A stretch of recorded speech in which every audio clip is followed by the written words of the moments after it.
This is the Healthcare Education Transformation Podcast, a podcast brought to you by two physical therapists devoted to helping physical therapists and other healthcare providers become better educators to patients, students, the community, and each other by interviewing prominent and passionate people within the realms of healthcare and education.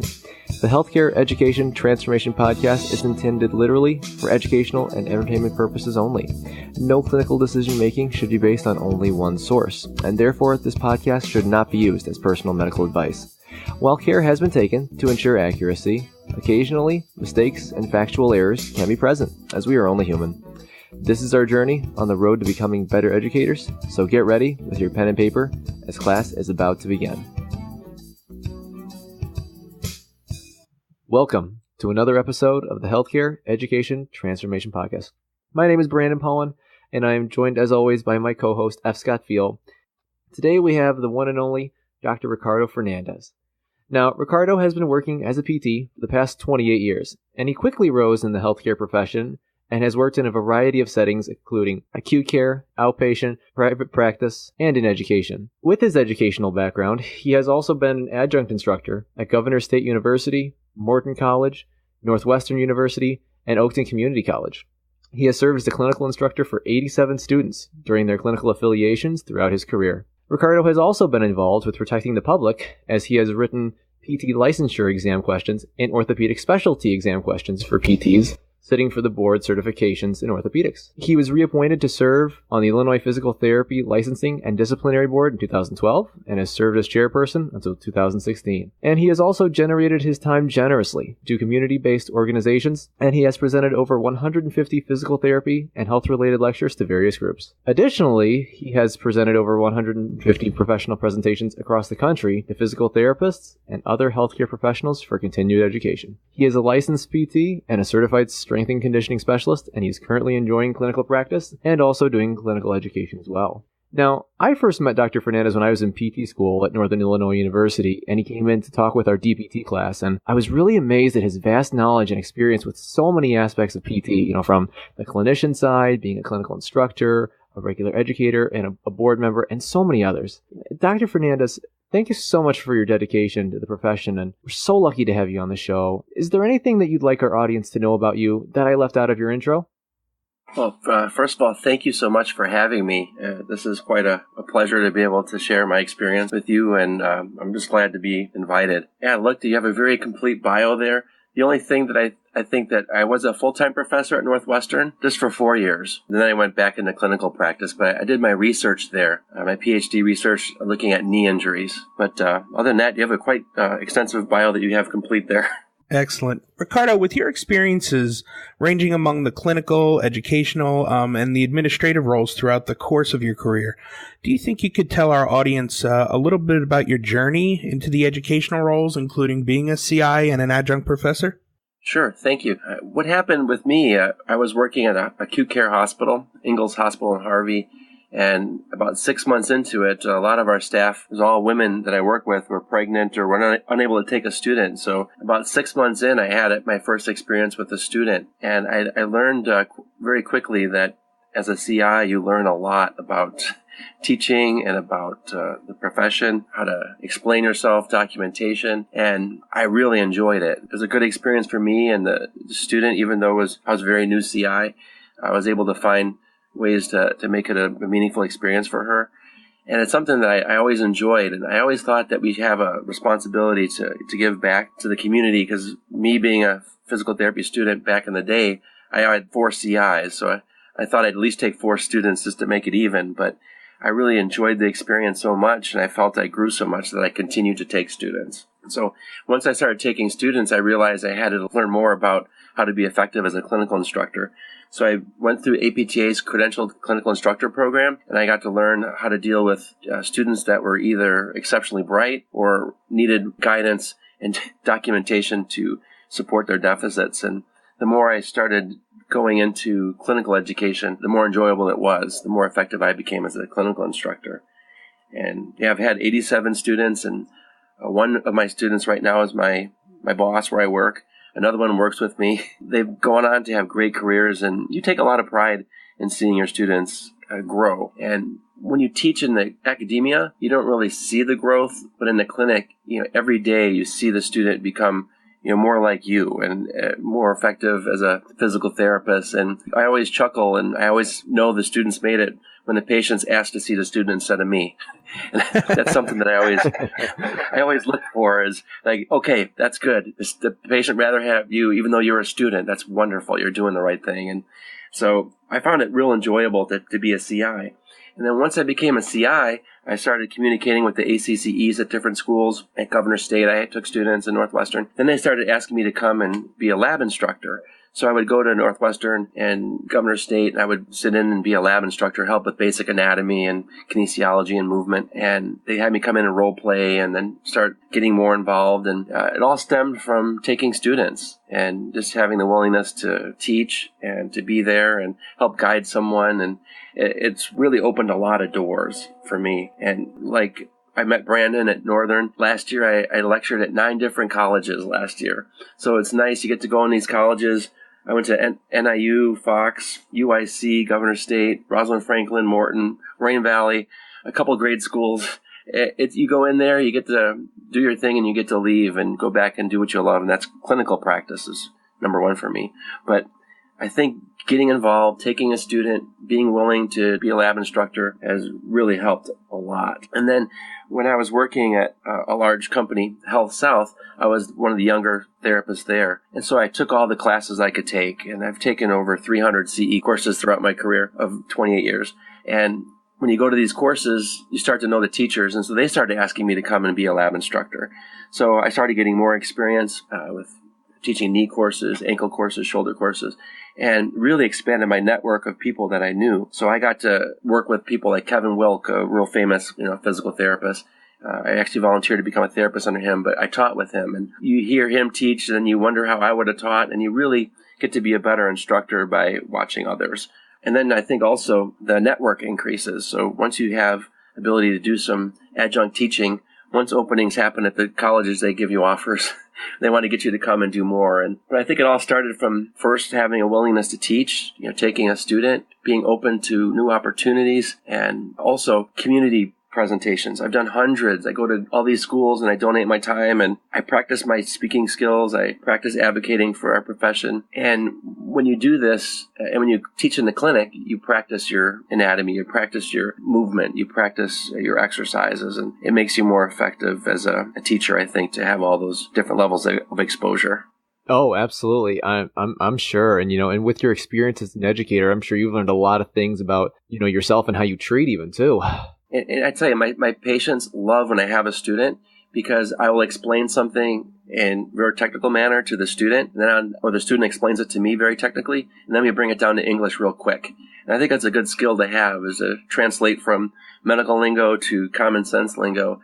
And patients love when I have a student. And I think I'm a better therapist when I have a student because I do take the time to explain the little things that sometimes us experienced therapists kind of gloss over. So I'm glad that I have a student with me most of the time. Probably about a third of my time is with a student. And I think it makes me better. Oh, I'm sure. I mean, I've never had a student yet formally, but I look forward to having one real soon because I'm just so pumped to get into the CI mode. And I know I really want to do that. But yeah, no, I think what you said before about how to really meet the patient on their level of understanding based on what they need, because something I've learned is you can't use certain medical terms with certain people, otherwise you're going to lose them. But for the perhaps more informed clients or even other healthcare provider in general that wants that kind of a dialect, you have to kind of accommodate and kind of meet the patient where they're at. So I think that's a really good point. Yes. Ricardo, with all those incredible roles that you've been on throughout your journey as a PT, I'm kind of curious, what prompted you to join the PT Disciplinary Board? Well, quite honestly, when I was asked to join, I didn't know all that much about it. And IPTA President Peter McMenamin came up to me and said, Ricardo, you're doing all these things to help the public. And obviously you care to have good physical therapists out there. You're writing test questions, you're taking students, etc. It's like, you should think about this board. I'm like, well, exactly. I don't know what it is. And so he gave me a job description and pretty much that was it. And he said, the governor's going to give you a call. And at that time it was Governor Blagojevich. So never met the person, and it doesn't sound like, it sounds like I might know the guy. I don't, but this association puts a name out. So they wanted my name. So I said, sure, I'll do the interview. So I went downtown and I interviewed with Gary Bluthart and told him why I wanted to be on the board. And the real gist of it was I want to protect the public. So I want the public to, when they have a physical therapist, they have a physical therapist that's qualified and competent and compassionate and ethical and legal. And so I thought this was a good extension. So I did the interview and I was all excited. And then Governor Blagojevich was arrested and went to jail. So I had to wait until the new governor was appointed, Governor Quinn, and I went to the board. Yeah, Ricardo, do you think you could discuss your experience on the PT Disciplinary Board? Yes. So it's a board of 7 members. 6 are physical therapists or physical therapist assistants, and 1's public non-physical therapist or physical therapist assistant. And so what we do here in Illinois is we help with people who want a license in Illinois. We would kind of look and make sure that the qualifications from wherever they're coming from equals the standards that we need. So the FSBPT, or the Federation of State Boards of Physical Therapists, they usually do a lot of the work for us with scoring. If you're foreign trained, can you speak English? Is your education equivalent to a United States level of CAPT requirements? And so they do a lot of that work for us, for the foreign trained. From different states, we look and see, was this person ever disciplined? And if so, what kind of problem was it? We don't get a lot of information, unfortunately, from state to state, but we will allow someone to come here and practice in Illinois. And then we're also very involved with monitoring CEs and making sure that the physical therapist assistants all are following the Practice Act, and then we get involved with discipline. And so with discipline, the very first case I had was one of my students, actually. So when I went on the board, I was pretty wide-eyed and confident that I was going to make everyone a great therapist. And then the first case was a student of mine. It kind of brings you to reality that there's a lot of people that are practicing not up to the Code of Practice Act here in Illinois. And so it's our job as the Licensing and Disciplinary Board to take corrective action against people that violate a Practice Act or violate a patient's trust or are accused of fraud or practicing outside the scope of their practice. So we get all these cases and we review the cases, we vote on the cases, and we also meet downtown with the director of the Illinois Department of Financial and Professional Regulation. So it's basically helping to give out licenses, to remove licenses, or get people so they get help. We want people practicing in the state that are ethical and legal and competent. You know, Ricardo, with your experience on the board, what is the most common reason that a PT is under disciplinary review?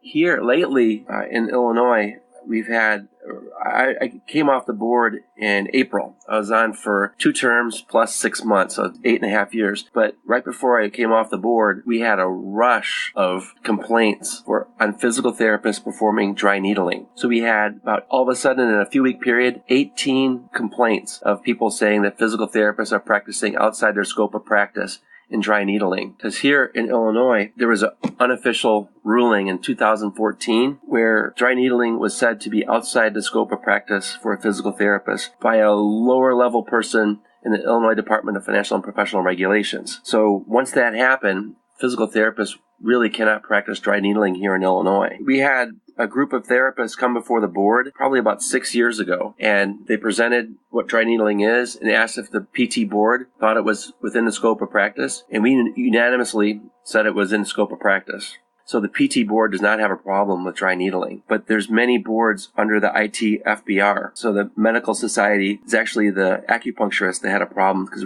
they're using their needle. So for example, the FSBPT has a nice paper showing that it's within the scope of practice. APTA has said it's within the scope of practice, but the way it works, Illinois trumps both of those. Wow. Is there any legislation or push to try to reverse that you know of in Illinois? Unfortunately, Illinois, we're like the only state with very limited direct access. We have a very, very powerful medical society that we have to contend with. What happened like in Washington State, the therapist that went to a course, if you guys know what happened in Washington, they went to a course on dry needling. Everyone there had their licenses reprimanded for attending the course. The person that hosted the course, they were reprimanded. It was pretty serious. They were facing litigation. So right now, I continue to go around and tell physical therapists not to perform dry needling because you're at risk. And these 18 that came through, what happened, someone looked at a Google search. Physical therapist, probably Illinois, dry needling. Anyone that had anything that said dry needling on a resume, on a website, they were the ones that were called in. So there's really no evidence that any of these people perform dry needling, but someone's going after all these therapists to try to make examples of them. And you just don't want to be that therapist. Interesting. So besides dry needling, what are some of the other common reasons that someone is under disciplinary review? Well, an interesting little fact, in healthcare, there are two main healthcare professionals that are constantly being scrutinized and have complaints. Physical therapists, very, very low. Number one is massage therapists, and number two is veterinarians. So we're not at risk, really. It's very, very small percentage of complaints that we get based on the thousands of physical therapists and physical therapist assistants. But lately, we've also had a rush of cases on fraud. So physical therapists overbilling, physical therapists billing for services they didn't render. We're seeing that more. Also, what unfortunately we're seeing are like retaliation complaints. So a physical therapist has a job at, say, a community hospital. The therapist has an opportunity somewhere else, gives a 2-week notice and leaves. Well, the employer's pretty mad, so they say that the therapist didn't do a couple discharge notes and files a complaint against them. So unfortunately, we're seeing a lot of those kind of retaliation complaints, which don't have a lot of merit, really, but we still treat everything. We analyze everything, review it, discuss it. We're seeing a lot of that as well. With that being said, Ricardo, what do you feel are the best ways that PTs can protect themselves from ever facing a disciplinary action that we haven't talked about already? Yeah, I was thinking about this. A couple things. One is make sure you know your practice act. Take the time to kind of read through it. A lot of people are ignorant of the practice act. They say things like, PTAs are not allowed to do grade 3 mobilizations in Illinois, and it's not in the Practice Act. There's a lot of things that people assume are in there, but there's really not. So I would say, number one, read the Practice Act for yourself and understand what's in it and what's not in it. Number two, I think, improve your resume. If you have a good resume out there, show that you're a good therapist, you take CE courses, you're teaching, you're doing journals, you're trying to help the profession. I think that goes a long way with any type of benefit of the doubt thing. So improve your resume. Communication's important. I think a lot of times you could make a mistake with a patient, but if you communicate well with them, let them know what happened, you're honest with them, you're not going to have problems. If you're a good person, typically you're not going to have a problem. Another thing is improve your competence. So get out there, take courses, get specialization, read the journal, be a member. I think membership makes a big difference. What happens, a couple cases I've been as an expert witness, the lawyer came out and said, well, this person's not even a member of the APTA. Why aren't you a member? Are you unable to be a member? Ever had that withdrawn? They make a big deal about it, but just being a member can help a lot as well. Cool. And from a documentation standpoint, are there things that we can document to help? Just make sure you document what you do. And if it's anything that can be a little questionable, just be a little more precise with it. Simple things like in and out times can make a difference. Ricardo, how did you become involved with writing test questions for the NPTE and OCS exams? When I took my entry-level licensing exam, me and my friend studied every Tuesday night. And back then, you took it twice a year, either in November or February. And we overstudied, and we didn't want to go back to work and tell them we couldn't work anymore. So when I took the test, I thought it was a test that my wife could have passed. And I only say that because she's a dietitian. And I was like, I think I'd like to make this test a little bit better. So I was approached back in 1997 about writing questions. And so I went on to the Item Writer Review Committee, and I started writing test questions. And I thought it would be, pretty straightforward. Just write a couple of questions and, serve your duty. But I got to learn. I wrote about 10 questions going in, and it was a wonderful experience because I wrote these questions that had a great stem, good story, one right answer, and 3 plausible distractors, I thought. They were enticing. But once you get there and you put your question up on the wall and other therapists look at it, you find out there's maybe 3 right answers, and or maybe it wasn't such a good stem opening up to the question. So you really learn a lot about how to make sure you're precise.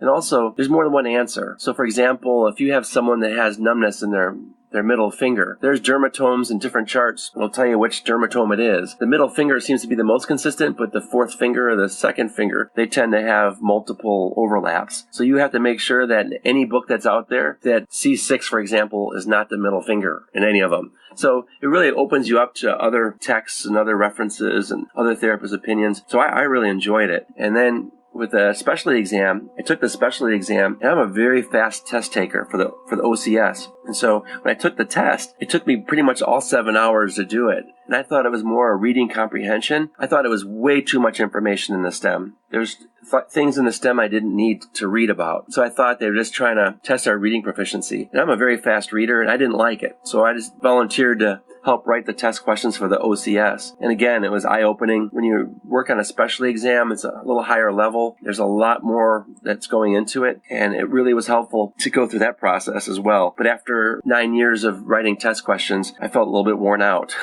So I decided to let someone else write some questions for a while. Sure. Ricardo, do you think you could tell us about how the NPTE was developed and how the NPTE question selection process works? Yeah, it's a really very detailed, a lot of statistics, a lot of analysis. It's a huge team of experts that work on a NPTE exam. So if you're not successful on an NPTE exam getting like the 600, you're never going to win a case of complaining or saying it was a wrong question or there's two answers. It's not going to happen. They're statistically analyzed by a huge team of people. So I was an item writer. So I was on the item writer review committee. So my job was to get a question that was acceptable to pass on to the next stage. And we all looked at each other's questions. Okay, this is a good one, or get another distractor that's plausible. So I was on the beginning part, but there is a team of people at FSBPT that really spend a lot of time. They love this stuff. They love statistics. Each question has a time on it. Someone who passes a test, how long it takes them to take the question.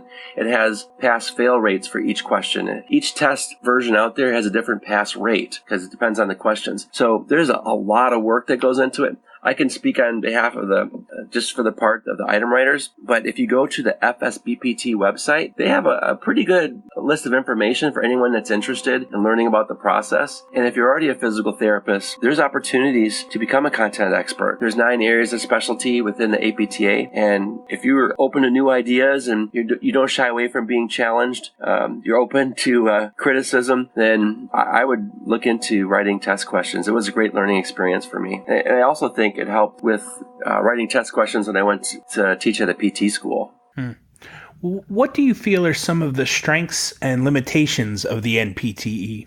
Well, I have nothing but praise. Once you get involved with writing test questions and you attend meetings, and they have several meetings a year where they help item writers, and they have meetings where they tell you about board issues across the country, it really opens up your mind at how many people are working behind the scenes that are trying to make this test a good quality test to discriminate between those who should and shouldn't have a PT license. And it's a really good deal out there. We have just recently, there's a lot of problems with the test being compromised. That's something that really upsets people like myself that help write these questions. If you guys remember, several years ago, we had 4 countries that were caught cheating on the licensing exam. We had Pakistan, India, Egypt, and the Philippines, and they were cheating. And so we decided that we can't let people cheat on this test and become physical therapists. So we banned those 4 countries from participating in the NPTE exam. A Supreme Court in Georgia said it was unconstitutional. So we had to come up with something quick because our tests were compromised. So we started writing more questions. And then new graduates that are graduating recently had to have 50 questions that were graded and analyzed, but weren't counted for or against them. Unfortunately, that was a little bit of a sticking point, but we have to do something to make sure that we have enough questions in the bank to have a good quality test to help discriminate. And this is an example of some other cheating. We had therapists we caught with contact lens cameras taking pictures of the exam. We had caught a person with hundreds of cameras in her scarf. We caught people selling questions on Craigslist. So we don't want that. And that's why we had a problem a couple years ago. The FSBPT and item writers in New York, they had unlimited test taking. So we had someone that took the state board exam over 60 times. Jeez. 60 times. That's not safe. And what this person did, they paid their $600, whatever, and they took the 10 questions, stopped. Signed up again, took the test, 10 questions, stopped. They were memorizing test questions. And that person, should never be a physical therapist, obviously, but they're compromising the test. So FSBPT recently decided that there's got to be a lifetime max. And so people like that person who was only looking at 10 questions, wasn't scoring anywhere near 600, they shouldn't be allowed to take the test. And the stats they have shows that anyone that doesn't get a 400 has a 0% chance of passing. So if you get 2 low scores, you don't get a third chance. You get a lifetime max of 6. And I think that's safe. So New York was very unhappy with this. New York threatened to write their own NPTE exam. They didn't come to our meeting 2 years ago. They didn't want to come to the meeting because they're looking at all that revenue. Because word gets out, if you are not going to do well, or if you don't speak English well, go to New York. You have unlimited chances to pass the test. You wouldn't want to come to Illinois here, right, where I practice, because you get 3 chances and then a 4th if you petition the board, do a clinical, and take it again. So, and the FSBPT has a tool that is awesome. I'm so proud of it. I'm confident that it's discriminating against those who can and can't pass. It's taking the steps to weed out those people that are cheating, weeding out the people that can't speak English well, because there's a TOEFL requirement to sit for it and all that. And I think they do a really good job. So if you guys could only see all of the work that goes involved in this, different committees and all these researchers and statisticians, they love this stuff. And I'm really proud of it. I really wouldn't want to change anything with FSBPT and how they handle the NPTE exam. Interesting. And with physical therapy practice and research changing, as we're seeing more in many different avenues, including pain science, therapeutic alliance, different methods of assessing global movement, exercise and strength and conditioning, and the list goes on and on. In your opinion, what would be required to happen in order to change the content layout of the NPTE? Well, if you go at FSBPT, they do have like general categories of, sometimes people walk out of the test and say, oh, that was definitely a cardiopulm test. That was all cardiopulm, or that was all neuro. But they really do break it down as best they can. A lot of questions can fall into multiple categories. The ones that are really challenging are ethics questions to find 3 plausible distractors and only one correct answer. But they use many books, many references. And my advice to people taking the exam is to look at books, because every question comes out of a book somewhere. So we don't use gurus. So, Kevin Wilk, I mentioned, is a great therapist. We don't quote him as being the expert. It has to be somewhere published, and there can't be a competing reference that shows that is contrary. So if you want to get something on the test, you could definitely publish. It has to be published material somewhere. And then the item writers, they typically go with what their strengths are. So if you're more of a knee orthopedic person, you tend to write more knee questions. So if you have someone that has something to contribute in the area of exercise science or pain, I would suggest getting out there, helping with the exam, and kind of skew it a little bit into more current research that's going on. And it's fair game. If it's out published, then that's something that you could use as a reference when you write your question. So I think the key is there is some content. You can look at how they break it down. But if it's something you feel strongly about, then I would suggest people get out there and volunteer and spend a year writing questions. Ricardo, there's something that I hear a lot from other experienced clinicians as well as novices and new grads, in that many of them feel that the content on the exam and some of the stuff they were getting taught in school in preparation for this exam didn't really significantly help them transition to the real world when they were practicing. I'm curious as to what your response would be to those clinicians.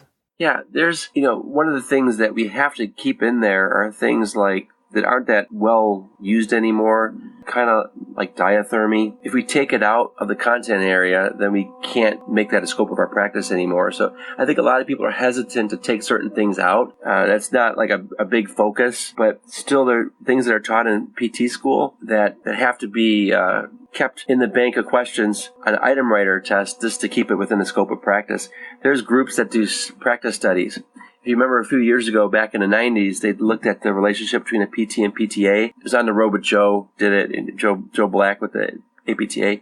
And he went from different schools and asked what the role was. And we had all these studies that they spent a lot of quality time looking at what a PT and PTA could and couldn't do, and that should reflect the licensing exam. So if we saw that as a practice pattern somewhere, we try to incorporate that somehow in our licensing exam.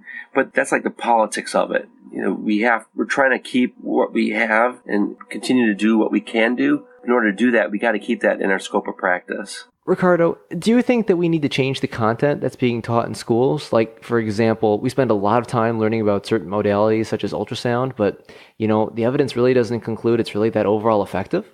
Yeah, that's a real frustration. I know I have students that come with me and say, well, why do you do ultrasound? Evidence doesn't show that it really does anything. Or, well, you're right. There are some things that we do that don't have strong evidence as far as the research goes, but there's still, anecdotal evidence, which is still evidence. There's your experience, which is still evidence. There's patient expectations, which that's a low level, but that's something that's also important. And then there's the politics of keeping your referring sources happy. There's a lot of that going on. But I think out of what you learn in school, if you asking anybody what they learn in school and what they actually use in practice, you're going to find a pretty big discrepancy. In school, in order to keep accreditation and to keep hitting the right parts for CAPTE, you have to teach certain things in certain parts of the curriculum. And that's a CAPTE requirement. So we have CAPTE as being one requirement. You have the FSBPT being another. And then you got the NPTE. Then you got state laws. And then you got national laws. Then you got APTA recommendations. There's a lot of competing factors. And it's hard to try to juggle all this and keep everyone happy. But there are some things that we keep just to try to keep the profession alive and keep those few therapists that you swear by their evidence that ultrasound's effective or that they've seen it in their 20 years of practice that ultrasound works. So we try to keep people happy and knowing that physical therapists are responsible for their own behavior. So if you feel that a certain modality is not effective, then you won't do that, and that's fine. That's the correct thing to do. But if another therapist truly believes it, then they should be allowed to perform that modality as long as there's no harm. Do you think that you could tell us about how the OCS board exam question selection process goes? Well, yes. So for the OCS, like I said, I thought it was such a long test that I decided to put my hat in the ring and I wrote questions. And one of the things that was kind of interesting, as a more experienced therapist, we become a little more critical on certain things. So I consider myself to be more efficient with knee and shoulder injuries. And I don't really spend a lot of time with SI or TMJ. But when you get your scores, I noticed that I scored 100% TMJ, 100% SI. I don't really see that in my clinic. And I scored in the 60s for knee, which I could. So I'm like, wait, something is probably not right with this question. There's maybe more than one right answer, or I read way too much into it. So I started writing the test questions for that, and 2000 for 3 years, 2002, and that was challenging. It was a little step up. You have a little more different literature to look into with the different specializations and the manual folks and the exercise folks. And I really thought it was a challenge. Coming in with the experience from item writing for the NPTE, I thought it'd be pretty straightforward, but it was pretty challenging. But again, a great learning experience. And you surround yourself with other experts. And it's interesting because you have 4 experts with self-proclaimed experts in different parts of the treating a knee or something. It's neat to get us together and try to get a consensus. So I enjoyed it. Oh, that's cool. No, that's awesome. What do you feel, Ricardo, are some of the strengths and the limitations of the OCS board exam? Well, number one, the cost. Right now, if you're going to take it for the first time, and you're an APTA member, it's $1,300. That's a lot of money, and that's only good for 10 years. So I'm up next year for my 3rd specialty. And so it was $1,100 when I first did it. I think replacement's like $1,000. I have to do another $1,000. So I think it's getting to be pretty expensive. That's my number one complaint. But I think a lot of people, when you put it on your resume or business card, people within the profession say, "Oh wow, OCS, that's great," you know. But also, I like about it is that I can't take the test again because I helped write it. So I have to do the journal approach. I have to have a portfolio. And I'm already very organized with my resume. But it's nice for professional growth when you do the portfolio to see exactly where you are. You know, what have I done in the last 10 years? Oh, I've done all this teaching, but no publications. Or I need to do more expert witnessing. Or I need to do more clinical practice maybe if you're in academia. So I think it's a good way to make sure people are practicing, and it gives them a good self-assessment at 10 years and see that they want to spend another $1,000. Or they find this important enough to them to invest the time to fill out the application, which is pretty long, and also to spend the money. But I found it to be helpful, and I always look for challenge, and when I first took it, it was a good challenge for me, and it was something that I think helped me focus and study, and something that I would recommend for a therapist that's specializing in one of the 9 specialty areas. I know I looked at some APTA studies looking at, 56% of employers think that you should get a raise when you pass this. So One of the places I worked, we had a really nice clinical career ladder, and one of the things you could do to get up one rung was specialize, either get a master's in manipulative therapy or OCS or something like that. So I think there was a direct relationship with that, but it is a big investment. So if you're going to go into academia, or if you're going to do a lot of public speaking among peers, I think it's one additional tool you could have to look credible. So it could be get a PhD, it could be the OCS, it could be, do a mentorship program under some special person or residency. Any edge you can have, I think is good. And I always kind of thought since day one, when I graduated, pretty much if you had a pulse, you had a job. I was a bachelor's. My program was a bachelor's in physical therapy. So a lot of people said, I'm happy, I'm not going to do anything. But I think you should continue to grow, and I think you should continue to challenge yourself. And I think it helps, even superficially, just to help you look a little more marketable. So in that superficial way, if it might be worth $1,000, but I think the learning experience is worth more than that. If you could change one aspect of healthcare education, DPT or otherwise, what aspect would that be, and how? Well, the first thing that jumps into my head, which is not realistic, but I look at what this education is costing nowadays, and that's the one thing that really concerns me is yes. It's very expensive. I believe at Northwestern, I think it's like $66,000 a year, and for 7 years, that's a lot of money. It's a lot of debt. So that's one thing that I'm thinking about a lot. I don't want to brag, but when I went to PT school at UIC, it was $2,600 a year. So back then, it was very affordable. I could work a minimum wage job of $4 an hour and pay for my education. And I'm fearful that we might be losing some very good physical therapists that come from a lower socioeconomic group. And that's a concern, but I don't have an answer for that one. But that's a really big concern of mine, is that we're not getting the right people. And also, another thing I really can't control too much, then I'll get to the answer. But I think we're also attracting a different type of person.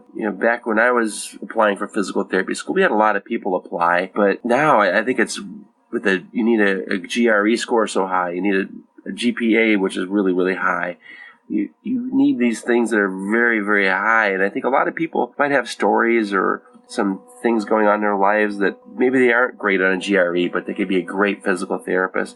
So there's got to be something else out there that we can look to see who's a good physical therapist, and hopefully try to attract those types of people as well, not just high achievers or people that score really well on GREs. But I don't have an answer for that. But what I would like to see, though, when I went to PT school back in the bachelor's degree, we had a research project we had to do, and I think all PTA schools, they should all have something to do with a project. So it could be something simple like advocacy. So maybe you could have a semester of advocacy, go to Springfield, fight for us so we get ability to try and lead needling. Or here in Illinois, we have naturopaths that want to be grandfathered in to be physical therapists. Naturopath education is nothing like a physical therapist. So we need people that are young that could go and argue for us and make a case of what they've seen in their clinicals, what they've learned in school, to advocate on behalf of the profession, but also the patients. If they don't like that, then maybe they can do clinicals overseas. I think this is a very big world, but it's getting smaller. And I'd like to see an opportunity for students to do some international travel on either their breaks or during their clinicals, just to see that we have a lot to be thankful for here in the United States for all the blessings we have with our economy and our education and the tools we have to learn. And I think we should share those with others. So I think that would be a great opportunity to expose people in PT school. If that doesn't seem right because of legal issues for schools, I think schools should start a pro bono clinic. When I was at Northwestern, I tried to get that through, but I couldn't get through the stumbling blocks. But that would be wonderful. You could have people in the community who need physical therapy get access to physical therapy by students who are energetic and eager and very willing to learn and be directed by staff. It could be physical therapists in the community or at the educational program. And I think just to get more involved with the community, because I don't want to become a profession that's not intertwined with the community. And I think we have so many gifts as physical therapists. We could do teaching. We can volunteer with injured warriors. We could teach kids. We could do peds. We could do neuro. We could do expert witness. We could we sit on boards. There's so many options and opportunities available, but that students, I don't think, know about them enough. And I don't know if it's teaming them up with a good mentor or having opportunities that they could select, but I'd like to see more community involvement with the students. I know they got full plates, but sometimes when you do things to help others, it's got to hurt a little bit. I think it's a good lesson to learn in PT school. No, I think those are some fantastic points, Ricardo, and I agree a lot with what you said, especially the first thing that you said, kind of about, making it more financially viable, because the cost of tuitions are just going up, and the salaries for PTs are kind of overall staying the same. And, I don't know. I mean, I could see the needle shifting in the near future if that doesn't change. Like, they're going to go to more healthcare professions that are going to pay more, like PAs. It scares me to say that, and I hate to say that, but that's what I could see that happening. Yes. Awesome. I mean, that was some great insight on a lot of things, Ricardo, in terms of, talking to kind of about your experience from education, about kind of how the disciplinary board works, kind of how that whole process works, but also going into detail about, how the questions are made for the NPTE and OCS and kind of about those exams in general. And I think that was very enlightening and very helpful to our audience, because especially to those younger therapists and even students, particularly for that matter, who really don't know a whole lot about how the process works. And I'll be honest, I was one of them. I didn't really know a whole lot about how it worked. I mean, took a class in score builders at the time, and I went from what some of the faculty had told me, but I never really got that much in depth to it. And I feel like now, part of it is, we feel like in order to kind of give the best solution to the problem, we got to consider and know how it works from all angles, because that's how you can make the best decision, if you know how everything works. But awesome. But I mean, Thank you so much for coming on the show and all that stuff. It was fantastic. Ricardo, how can people get in contact with you? Well, I either email or my phone number, either or. My email, fernandez23@usa.net, and my phone number is 708-341-2357. Awesome. Well, thank you so much for everything, man. And hopefully we get to have you on the show in the near future to kind of talk about your intense experience, being a PT educator in different countries. I think that'd be a fantastic perspective to kind of share with a lot of people that especially don't know about that, and kind of how that differs from education kind of here in the U.S. Thanks for having me. Thank you for attending class today, and we hope that you learned something and gained value from the content. If you'd like to schedule office hours with us, feel free to add us on Twitter at HET Podcast, on Instagram, HET Podcast, on Facebook, the Healthcare Education Transformation Podcast, and the homepage, healthcareeducationtransformationpodcast.com. And for those of you following along in the syllabus, extra credit can be obtained by liking us, sharing us, and leaving a review. Let's continue our journey up Mount Educational Success as lifelong learners.